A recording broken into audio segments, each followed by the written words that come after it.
V nacionalnem nogometnem centru je slovenska reprezentanca do 17 let igrala še drugo tekmo v skupini proti Črni Gori. Po zmagi v prvem krogu proti Estoniji 4:1 je tokrat pričakala Črnogorce, ki so vodno tekmo izgubili. 2:1 je bila boljša Francija, ki vodi v tej skupini. Prva akcija za Slovence v 4. minuti. Jakupovič je streljal, Vujović pa je bil tokrat na pravem mestu in zapravljena priložnost Slovencev. Naslednja akcija za goste, 6. minuta in strelj Krsotovića, ki je streljal, brani vratar Mrežar. 14. minuta in še ena kombinacija gostov. Po kotu je bil v izvrstni situaciji Babič, ki pa je zgrešil slovenska vrata, ostala je pri začetnem rezultatu. Še napad za Slovence v prvem delu. Streljal je Jakupovič, dobro, močno, ampak nekoliko premalo natančno. Drugi polčas in izjemno dober začetek za naše. Najprej z glavo Mitterdorfer, obramba Jakupovič pa je odbito žogo poslal mimo vrat in še enkrat je bil to za Slovenijo. V 5. minuti nadaljevanja pa prekršek za 11-metrovko v korist Slovenije. To je bila 11-metrovka za Slovenijo. K žogi je stopil Jakupovič in zadev za 1:0. Veselje v Brdu pri Kranju za Slovenijo je tokrat zatresel Jakupovič.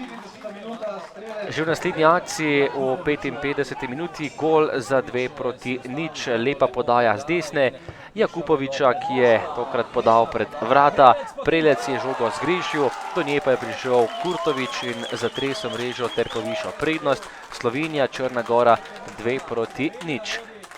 Že v naslednji resni akciji po točno 1 uri igre pa še prečka, tokrat za Stojinovića, podal je Kurtovič in malo je manjkalo, pa bi Slovenija zabila še 3. gol. No, potem pa so Črnogorci zaigrali bolje in zadeli v 67. minuti. Krsotović je bil najhitrejši in najspretnejši ter premagal vratarja Mrežarja za znižanje zaostanka 1:2. Črna Gora je napadala in imela še nekaj lepih situacij. Najprej 76. minuta in prečka Milića, ki je žogo zabil v tla in tokrat sreča za Slovenijo.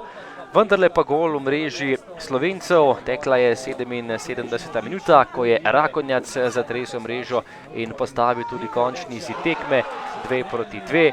Na koncu je bila Slovenija tista, ki je prejela 2 gola ob koncu in ni mogla biti najbolj zadovoljna glede na potek tega dvoboja. Črna Gora pa je zabeležila točko, s katero še vedno ostaja v boju za drugo mesto, ki vodi v nadaljnje tekmovanje. Po rezultatu 2:0, ko dobiš gol, je vedno vsaka ekipa potem postane malo nesigurna.